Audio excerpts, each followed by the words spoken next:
โอ้มาลุย ซอ เลย น้องซอนก่อน ใช่นะรถจักรจะอยู่ใช่นะดูดน้ำมันให้แน่กันต่อย่างเมื่อกันไหวได้เนาะเคียงกันต่อกันต่อ ก็มา มียังเป็นยังเด้บาทนี่ว้า ฟังยังอีก อ่านบ่อยู่ยังอีกมาแต่ใช่นี่ถูกมาแต่ใช่นี่ เก่งสวรรณเขตนครหลวงเวียงจันทร์ โพ สาขาอนุสาขาสีบุญเรื่องเมืองจันทร์ดู โอ้เนี่ยของดีแน่นอนเลยนี่แบบนี้เริ่มแล้วเริ่มเห็นห้อยเห็นหายแล้วโอ้เกิด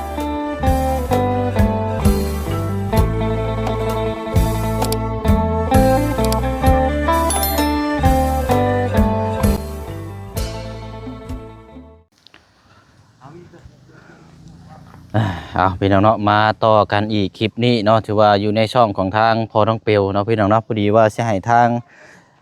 อาเจืองเนาะพาไปบุกสวนมันของทางน้องสอนก่อนเนาะทางน้องสอนเบิ่นกะโอ้กำลังขุดมันเริ่มได้บัดนี้พี่น้องเนาะสวนมันที่เฮา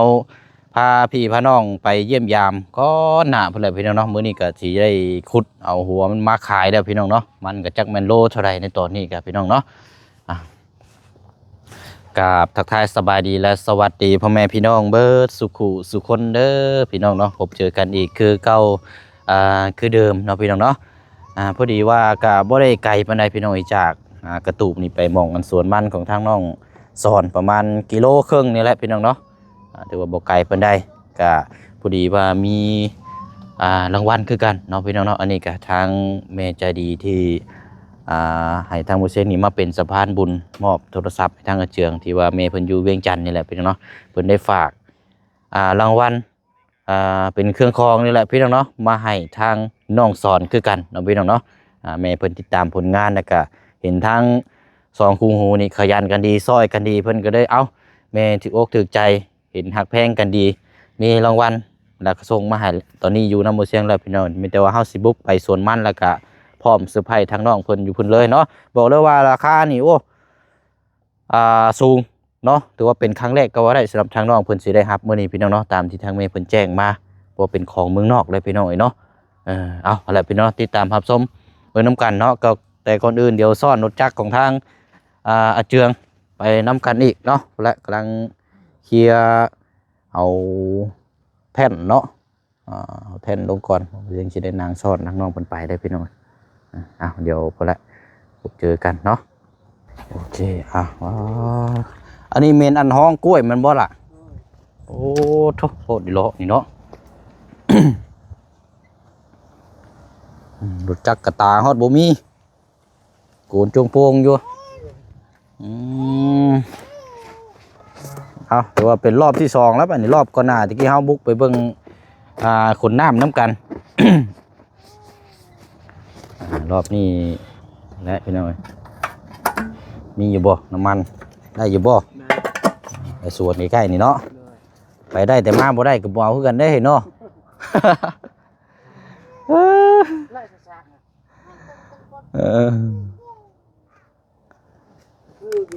เอาเดี๋ยวเอาโทรศัพท์ไปสากแบตอยู่เพื่อนพุ่นเนาะเดี๋ยวบุเชียงไปถ่า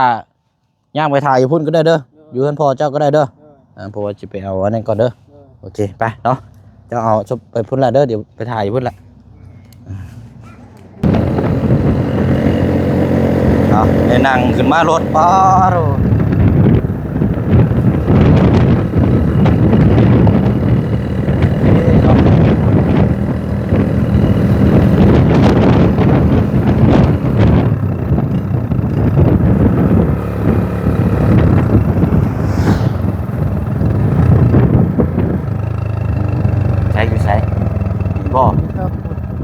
ไปหาเราคนละรถเพิ่มจังเนาะเอาเพิ่มพุ่นเนาะว้าเจ้ามันลายเนาะ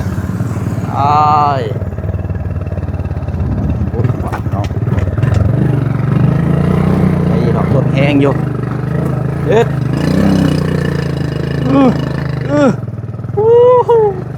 เอ็ดนี่คนเบิดละวอดนี่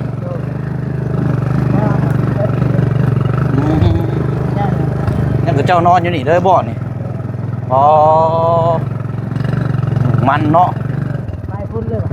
เฮ้ยไปยับอีกจักหน่อยก็ได้ โอ้มันบนใหญ่เนาะรอเอารถมาขึ้นเก็บได้นี่เนาะ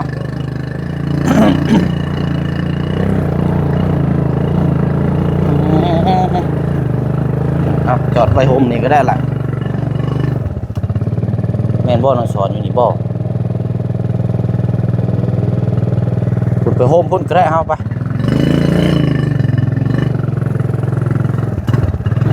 โฮมคนก็ได้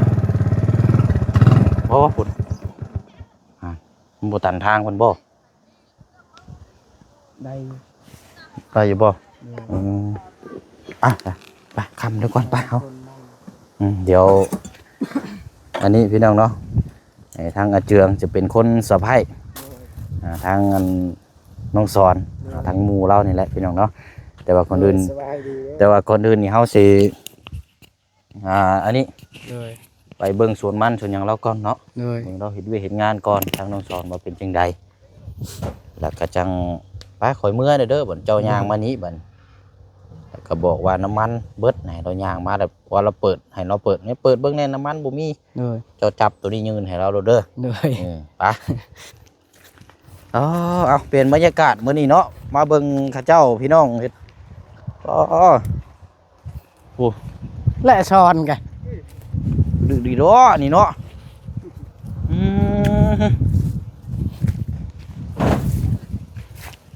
เดี๋ยวนี่ป้อมาเย็นคักแท้บรรยากาศอันนี้เนาะเจ็บเดือดนี่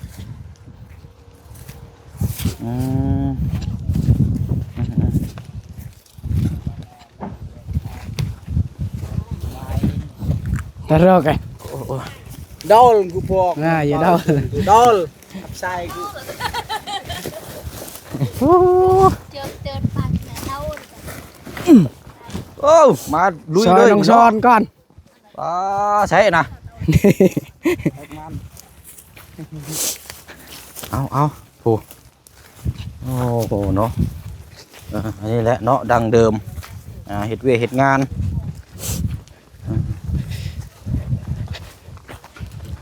ยิงลัดอยู่ก้านนี่คือช้อนลัดอยู่ก้านนี่คือแต่ก้านนี่คือลัดอยู่น้องสอนสบายดีทั้งพี่น้องก่อนสบายดีเอาเดี๋ยวก่อนเดินตีนดำแบบนี้สาวให้ละลากสาวแกงเทียมได้เดี๋ยวมาแต่จังมุ้งนี่นะเอานี่มาเฮ็ดเวียกอยู่จังมุ้งแต่เมื่อวานนี่ขุดทางนี่แน่แล้วก็ทางขุดกลางคืนชอดแจ้งคืนนี่แสดงว่านอนอยู่นี่เด้อบ่โดยพุ่นบอลนอนเด้ใช่หมองนอนเจ้านะพุ่นอยู่พุ่นบอลเขาเฮ็ดเครื่องกินที่มองเอามากินนี่บ่โดยเอาเจ้าบ่ได้มานอนอยู่เฮือนบ่นอนเผานี่แล้วก็เฮ็ดทางเลยยันมันยากเด้ยันมันยากเด้มันนี่มันไผนี่นะมันเอื้อยคอยมันเอื้อยเจ้าบ่โดยวันนี้ซอยกันจังบ่นี่นะโดยคนน้อยแบบเราบ่มีคนเอาล้านก็เบิ่งพี่น้องเนาะแต่ละคนเนาะพี่น้องต้องเอาแห้งกันหมดแห้งซอยกันใช้สวนมันเจ้าได้ซะเจ้าสวนมันเจ้ายังบ่ทันได้ขุดบ่โดยอีเฮิงอยู่บ่สวนมันเจ้าเฮิงและเฮาบ่มีกรรมกรยังบ่มีแห้งเข้าเราต้องมาเอาแห้งซอยเพิ่นก่อนโดยแล้วบ่ได้จังเอาแห้งไปพุดเนาะโดย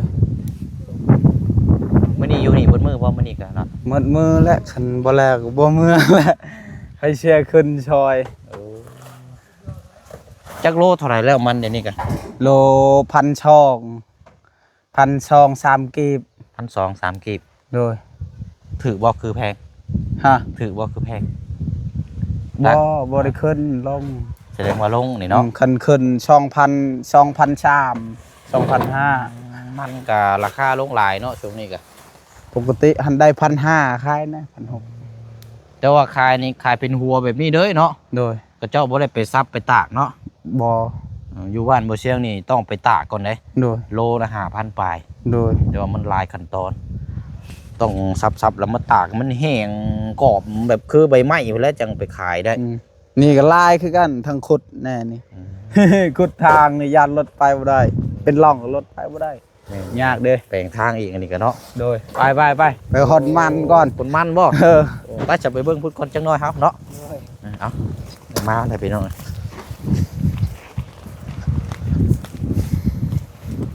ขุดแบบใดเนาะโอ้โหทางเจือกนี่ก็บ่ต้องเว้าเนาะเป็นอาชีพเฮ็ดอยู่แล้วเนาะ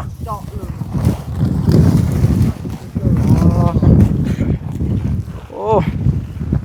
เก็บใส่กระสอบใช่เลยนี่เนาะ โดย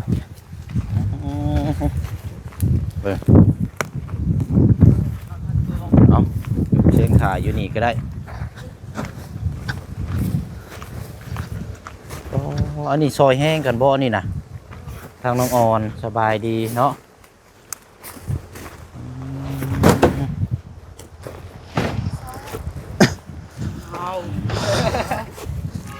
ที่อยู่กับเจ้าซอยกันเนาะมันคืออยู่บ้านเฮานี่ว่ามีแต่คนเดียวเด้อเฮ็ดนี่ครอบครัว บ่หมูไอ้นาย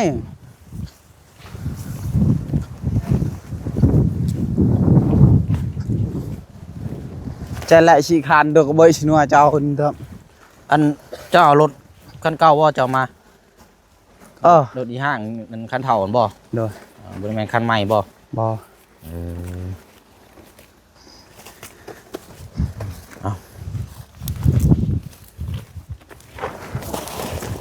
เดี๋ยวมันก็เสียใจคือกันล่ะเอาแต่คันใหม่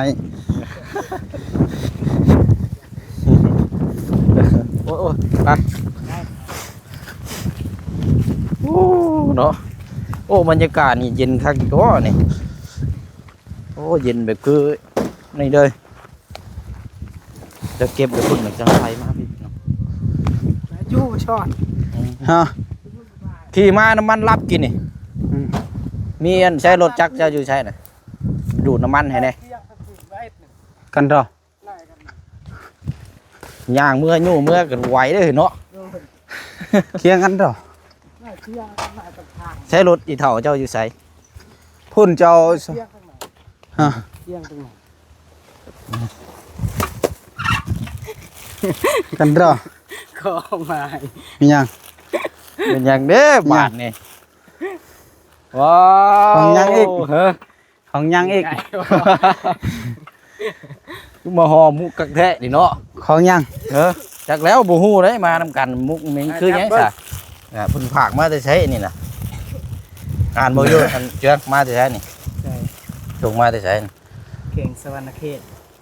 นครหลวงเวียงจันทร์ โพ สาขาอนุสาขาสีบุญเรื่องเมืองจันทพบุรี มาแต่เวียงจันทน์เนาะนครเดี๋ยวเวียงจันทน์โอ้มาพี่คนก็ได้เด็ดมันจากช่องอ่ะเป็นหยังเด้บาทนี่ ฮะขับไปเบิ่งก็ได้ล่ะเอา โอ้ นั่งก่อน ทางน้องคนอีกเบิ่งเนาะแล้ว ดินลำดำนี่เนาะโอ้บาดหมดตีนกู เอาพอดีแล้วนี่ทางน้องเพิ่นอยากมาเบิ่งกันน่ะเอา เลย ดูได้บาทนี่แม่นหยังบาทนี่เฮา หยังอีกบ่ อย่างนี้บาทนี่เอาคอยแล้วมันฉกมือนะฮะ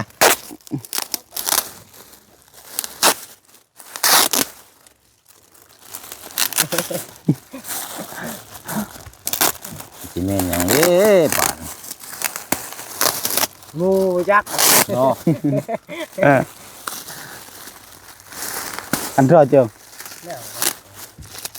มันจะได้เรียน โอ้เนี่ยของดีแน่นอนเลยนี่แบบนี้เริ่มแล้วเริ่มเห็นห้อยเห็นหายแล้ว โอ้เกือบเนาะ แม่นบ่ ว่าเกิด ว่าคือสิคักและนี่ให้คอยไปใส่ ใช่เลยตีนเปื้อน โอ้ใส่ก้นมันล้นแล้วเนาะว้าตัว เอามีอย่างแน่ ได้ใส่ก้นมันนั่นแหละเชื่อภัยนี่ เสื้อ ร้านค่อย เอาเดี๋ยวเบิ่งก่อนเนาะมันมีลายซื้ออยู่ เลย เบิ่งอยู่หาราคาน่ะติดป้ายน่ะเท่าไหร่ฮะมีอยู่บ่ บ่มีป้าย มีป้ายอยู่บ่ บ่มียันอยู่ในหันไป อันนี้ถุงเท้าเนาะ โดย อันนี้อีหยังอันนี้เดี๋ยวเบิ่งก่อนตัวนี้นี่ของเด็กน้อยได้นี่นะ โดย ยันของ นี่ก็ พระ เด็กน้อยนี่นี่ก็เด็กน้อย แม่นแล้วโอ้ยโอเคเลยเอาลืมไปได้นี่ นี่ เนาะ ก็เด็กน้อยนี่ พอดีว่าทั้งแม่เพิ่นฝาก มีแต่รองเท้านั่นแหละผู้ใหญ่ โอเครองเท้าจะคู่นะน้องซอด 3 3คู่ โดยโอ้ได้ไปกลมันบ่ได้บาดตีนแล้ว ป้าเจ้าไปเอาเกิบนี่กลมัน ไปเล่นซาวนะ15 โอ้ยลิ้นชาวสั่งใช้กระแปะนี่ลิ้นชาวหั่น ตีนกระดำปีอยู่เนาะลิ้นชาวเซลสั่งเอาไว้ใช้ไปเวียกไปงาน แต่ว่าเกิบนี่แพงได้เกิบมาแต่เมืองนอกผู้ใดน้อง โอ้คักบ่ ใช้เบิ่งหาเจืองมาให้อ้าย โอ้ บ้าน เมืองนอกเลยละนี่ เกิบมาแต่เมืองนอกได้แพงได้ป2 ล้านผู้ใดเป็นเงินกีบเฮานี่นะ อืม โดย เกือบเขาจำหนายหั่นแหละนี่เนาะ เกิบยี่ห้อ คือการเลยกับตีนมันเนาะ แพ เกือบ งลย เกือบเขาจำหนายนั่น 2 ล้านปลายผู้ใดตามแม่เพิ่นแจ้งมานี่ 42เนาะว่าสิให้ลองได้เบิ่งบักคือนั่น โอ้ใช้ประหยัดแล้วนี่โอ้ โอ้ยังดีเด้อนี่ใส่นี่นิ่มป้าผู้สาวมอง กับมันจำหนายตั้งไทยครับ ก็นั่นน่ะเต้นตะเปา เกือบเขาเหยียบตะปูได้นั่นเนาะ อืม เกือบนี่เลย เหยียบปูหักเราได้นี่ปูเบี้ยวเราได้เหยียบนี่ เกือบเขาจำหนายนั่นเนาะ อืม กับกีเลอะนะยิงพาเฮาสินี่มันขันกับตะบนกีน โอ้ครับ ถึกตายหมด พอดีอยู่หรอกเนาะเจ้าใส่เบอร์ยัง42บ่ ถึกเลยนะเบิ่ง ได้แล้วเนาะ 42 42ทึกคอย 42แต่เสียงก็ยัง42คือกันนะ 42 43ทึก เอาหับก่อน โอ้ยได้ใช้เกือบใหม่ๆนี่เนาะ โอ้คักแล้ววันนี้ ได้เป็นคนมันแล้วนี่สบายแล้วบ่ได้บาดอีตีนนี่ตีนเละหมดแล้วเบิ่ง นี่ยังดีเลยนี่เนาะ นี่ตีนนะนี่บ่สาวสิมักหั่น เดี๋ยวสาวอยู่ไกลสาวเตะก่อนเลยให้ค่อยลด เอาเดี๋ยวจังสิขอถ่ายรูปแคปจังหน่อยบ่นี่ตัวนี้นี่ทางเจืองบาดนีเด้อ โดย เป็นถุงมือน่าจะเป็นถุงมือตัวนี้ถุงมือหรือว่าถุงเท้าของทางน้องพลักเด้อเอาล่ะอ่ะน้องพลักอันนี้เป็นเอี้ยม โดย เอี้ยมมัดให้ลูกเด้อ โดย เห็นว่าขี้มูกเราย่อย แม่น มัดใช่นี่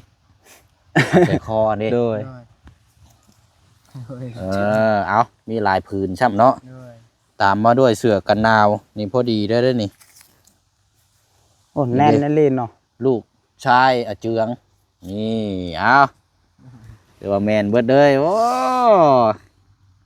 หักแล้วบาทนี่เบิ่งก่อนขอแคปรูปก่อนโอ้ แต่ใช้เกือบไม้แล้วนี่ เอาแห้งแล้วบาทนี้เนาะถึงข้าวกระลายซับตัว2 คู่อยู่นี่เนาะ ดู นี่ก็เป็น6 คู่ โอ้สบายได้ไปสวนแล้วนี่ ตัดหญ้าชวนคือสิคักแล้วมันจึงบ่ได้เกาะอันยังไม้ยังนั่นมัน เพ บา ราะ ด ว่า ตีน มันเป็นผ้าใบได้เนาะ ดู กัดกี่ดอก คักแล้วคักแล้วกดมันนี่ เอา แบบ ถือว่า เกือบนั้นไว้นะนึงขาดเกือบนี่แบบรุ่นนี้ซ่ามันแพง เกิดมาเต็มเมืองนอกเลยแพงอยู่แต่ว่ากับรุ่นเบิ้งเอาแล้วว่าสิจังได เพราะลมเย็นคักเนาะ โดย บ้าวันนี้เจ้าก็จะเฮ็ดเวียกต่ออยู่นี่บ่บนมือบ่มื้อนี้กะ หมดมือแล้ว เวียกเอื้อยเฮา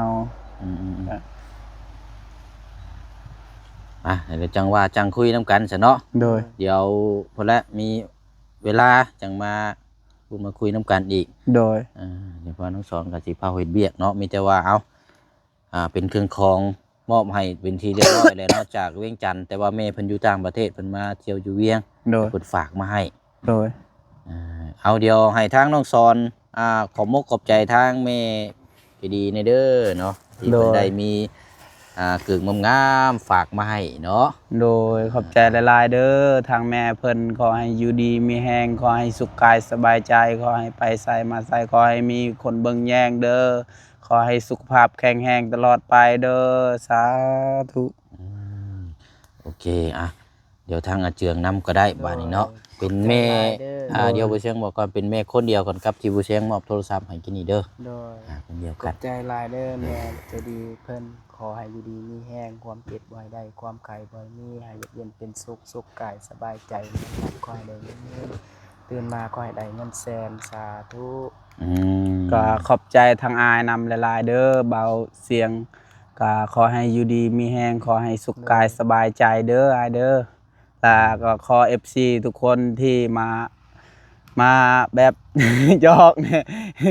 มาพูดคุยแล้วก็แบบม่วน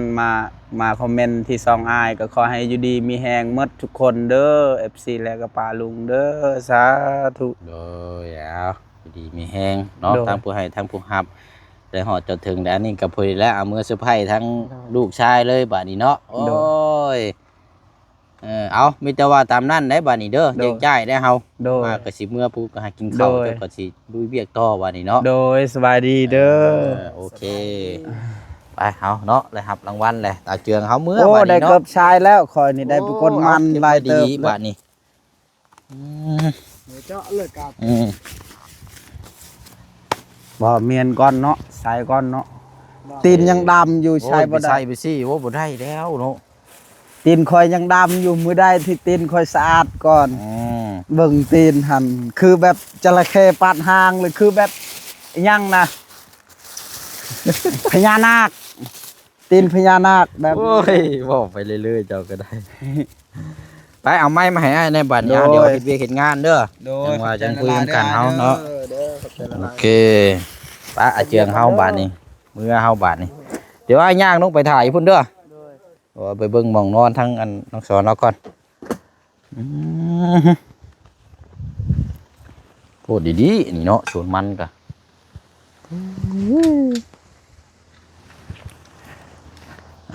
ทางน้องสอนเนาะเพิ่นนอนอยู่นี่เลยพี่น้องเอ้ย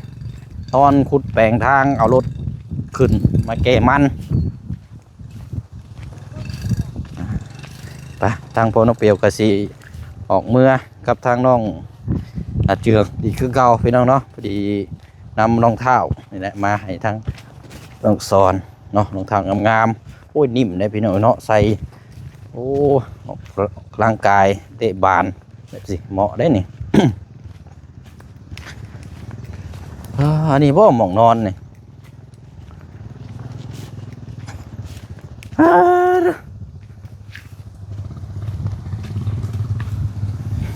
นอนอยู่นี่เลยนี่เนาะ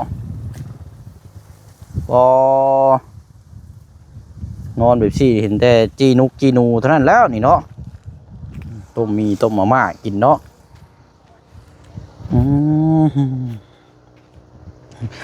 เอาสาเจืองเดี๋ยวไอ้นั่นก่อน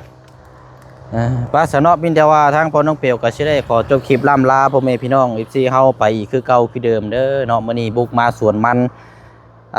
ของทางน้องสอนแต่ว่าบ่แม่นสวนมันน้องสอนของน้องสอนอีกอยู่โซนนึงอันนี้เรามาซอยเอื้อยเรานี่พี่น้องเนาะซอยเอาแห้งนํกันอยู่นี้หลังจากซอยแล้วนี่ก็เอื้อยเขาเจ้าก็จังไปซอยน้องสอนต่ออีกต่างคนต่างซอยเวียกซอยงานกันนะพี่น้องเนาะ